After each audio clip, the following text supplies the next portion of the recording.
um gbogbo orí kọ́ ló ṣe é yàn jẹ, gbogbo orí kọ́ la lè ṣèkà fún, gbogbo lè ṣe bí lè ṣèkà. Ẹ rántí ọjọ́ kan o tí omi tí a dilẹ̀ lẹ́yìn asùnjẹ, kò dìgbà tí èèyàn bá gbẹ̀mí mì kó tó di pé àwọn èèyàn padà lẹ́yìn èèyàn. Ìwọ tó ń ṣèkà, òjálé onílé fi bo tiẹ̀ mọ́lẹ̀. Ọjọ́ kan ń bọ̀ tí gbogbo àṣírí á wá padà tú. Gbajúgbajà òǹkọrin tàkasúfèé ni hip hop artist tó ti di gbajúgbajà lẹ́yìn tó dolóògbé tán, ìlérí olúwa ọládìméjì alọ́ba ìmọ́lẹ̀ tí gbogbo ayé mọ̀ sí MohBad. Ó ṣeni láàánú púpọ̀ púpọ̀. Ṣebí gbogbo iná lẹ rí bó ṣe ń lọ. Oníwà ń wí tiẹ̀, ẹlẹ́yìn náà ó ń fọ́ tiẹ̀ káàkiri orí ẹ̀rọ ayélujára. Ikú MohBad ó ti jẹ́ gbajúgbajà káàkiri gbogbo àgbáńlá ayé. Oríṣiríṣi àwọn èèyàn lẹ́gbẹ́lẹ́gbẹ́ lọ́gbàlọ́gbà ni wọ́n ń sọ̀rọ̀ nípa ikú MohBad. Ọ̀pọ̀lọpọ̀ àwọn èèyàn wọ́n ń tọ́ka sí Naira Marley wípé ó mọ̀ nípa ohun tó ṣe MohBad kó tó jẹ́ pé Ọlọ́run. Bákan náà Sam Larry àti àwọn èèyàn bẹ́ẹ̀ bẹ́ẹ̀ wọ́n ń tọ́ka sí wọn, wọ́n ń fẹ̀sùn kàn wọ́n. Ẹ̀sùn tí kì í ṣe kékeré ni o, bó tẹ̀ jẹ́ pé àwọn atiláwí yìí wọn ò sí lórílẹ̀‐èdè Nàìjíríà bá ṣe ń sọ̀rọ̀ yìí.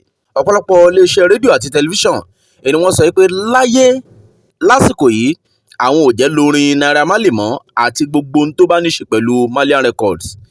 Fresh FM nìbàdàn wọ́n sọ bẹ́ẹ̀ àti ọ̀pọ̀lọpọ̀ àwọn iléeṣẹ́ rédíò. Kíní ọ̀hún ń bọ̀ wẹ́rẹ́wẹ́rẹ́ ni o. MTV Base, Sound City àti ọ̀pọ̀lọpọ̀ iléeṣẹ́ tẹlifíṣàn eléyìí tó jẹ́ pé orin hip hop ni àwọn máa ń gbé káàkiri. Wọ́n ti fòfin lẹ̀ pé lásìkò yìí àwọn ò jẹ́ lo orin Naira Marley mọ́. Àfàìmọ̀ kí Naira Marley kó má ṣe pàdánù record label ẹ̀, ìyẹn Malian Records. Àfàìmọ̀ kó má ṣe ba ọjọ́ iwájú rẹ̀ jẹ́. Kí ló dé, kí ló ṣẹlẹ̀? Ẹ jẹ́ á ṣe jẹ́jẹ́ ká ṣe pẹ̀lẹ́pẹ̀lẹ́. Ọ̀pọ̀lọpọ̀ àwọn èèyàn ni wọ́n ń jáde, ni wọ́n ń fi àìdùnnú wọn hàn, ni wọ́n ń ṣe ìfẹ̀hónúhàn tá a mọ̀ sí protest lórí ọ̀rọ̀ ikú MohBad. Wọ́n ṣà ń pariwo Justice4MohBad.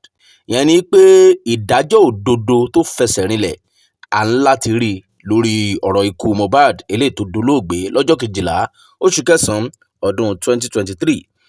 Àná tí ṣe ọjọ́ Thursday, ọjọ́ Ọjọ́bọ̀, ọjọ́ 21 oṣù kẹsàn-án ọdún 2023. Àwọn ọlọ́pàá àti àwọn oníṣègùn òyìnbó wọ́n lọ rèé wú òkú MohBad níbi tí wọ́n sin sí. Ọ̀pọ̀lọpọ̀ nǹkan ló ṣẹlẹ̀ ńbẹ̀. Ṣebí gbogbo yín náà ẹ̀ ń tẹ̀lé bó ṣe ń lọ. Wọ́n ní wọ́n rí ẹ̀jẹ̀ níbi tí wọ́n ti wú òkú MohBad, tí ọ̀pọ̀lọpọ̀ àwọn èèyàn kan tí wọ́n dẹ̀ sọ pé ó dàbí ẹni pé ẹ̀mí ò tí ì bọ́ lára MohBad tán kó tó di pé wọ́n sáré lọ sin níjọ́ kejì tó kú. Oríṣiríṣi àwọn èèyàn ni wọ́n ń tọ́ka sí oríṣiríṣi ọ̀pọ̀lọpọ̀ pé ó dàbí ẹni pé eléyìí mọ̀ nípa kinní ọ̀hún, tọ̀hún mọ̀ nípa kinní ọ̀hún. Wọ́n ṣe candlelight lọ́tún lósì, wọ́n ṣe ní ìpínlẹ̀ Èkó, kódà orílẹ̀-èdè Amẹ́ríkà àwọn apá ibẹ̀ kan bẹ̀ wọ́n tún ṣe ìwọ́de lónífẹ́rẹ́fẹ́ fún MohBad. Ìlú London ní orílẹ̀-èdè United Kingdom, Birmingham àti bẹ́ẹ̀ bẹ́ẹ̀ lọ, wọ́n tún kóra wọn jọ, wọ́n ṣe ìrántí MohBad. Ibo ni wọn ò ti rántí MohBad? Ó ti di gbajúgbajà káàkiri àgbáńlá ayé. Ògòdé ẹ̀mí pin, Ọlọ́run ò ní jẹ́ kó jẹ́ tiwa o, kò ní jẹ́ tọmọ wa láṣẹ Ọlọ́run ọba mi òkè. Ẹ jẹ́ kí gbogbo wa ká máa ṣe jẹ́jẹ́, ká máa ṣe pẹ̀lẹ́pẹ̀lẹ́, torí pé mo lágbára gbogbo ẹ̀ òpin náà ń ló mọ o. Ọ̀pọ̀lọpọ̀ àwọn olórin yìí, ọ̀pọ̀lọpọ̀ àwọn èèyàn tí wọ́n ní record label yìí, kí iná tún wá, wọ́n ti lówó, wọ́n kátó, wọ́n mọ̀ọ́yàn. Oríṣiríṣi àwọn nǹkan ni àwọn èèyàn ni wọ́n ń tọ́ka rẹ̀ pé àwọn ẹni wọ̀nyí wọ́n ń ṣe lábẹ́lẹ̀. Ọ̀pọ̀lọpọ̀ ń tọ́ka sí àwọn ògbóǹtarìgì olórin hip hop, pàápàá àwọn tó jẹ́ pé wọ́n ní record label. Wọ́n ní ọ̀pọ̀lọpọ̀ wọn ń ṣe àgbélárugẹ ògùn olóró, wọ́n á máa mutí, wọ́n á máa ṣe àwọn ìwà tó jẹ́ pé ó kù púpọ̀ káàtó, tó jẹ́ pé ọmọlúwàbí kan ò gbọdọ̀ bá rẹ̀ ńbẹ̀. Kí ló dé? Torí a fẹ́ rágbára yìí náà, àbí kí n là? MohBad òkú rẹ̀ ó jẹ́ gbajúgbajà o. A tún ní ká mú wá sí ìrántí wa ni. Bóyá bá a bá gbélé yìí, a lè ṣèrònú àwọn ìwà ìkà tẹ́lòmíì fẹ́ wù, a lè jáwọ́ ńbẹ̀.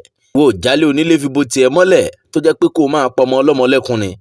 Àṣírí yóò padà tú, ojú ó tì ọ́, gbogbo ayé wọn á ṣe yẹ́rì rẹ̀ o.